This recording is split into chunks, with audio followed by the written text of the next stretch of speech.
Моята роля в Животът е сън, тя е на Пажът, който е добавен персонаж от режисьора Дина Маркова. Той живее, за да служи на господаря си. Това е неговия смисъл в живота и ще направи всичко възможно, за да запази честта и достоинството на своя господар. Дори това да означава да трябва да даде своя живот.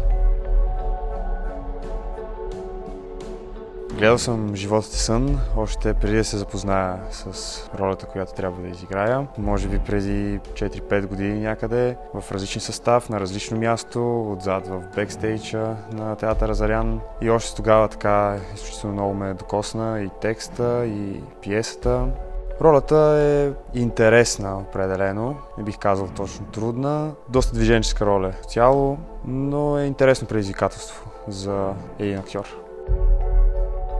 Театър Зонг са един чудесен екип, познавам ги от дълго време, вече сме работили с тях по някои проекти и се надявам да работим дълги години отново заедно.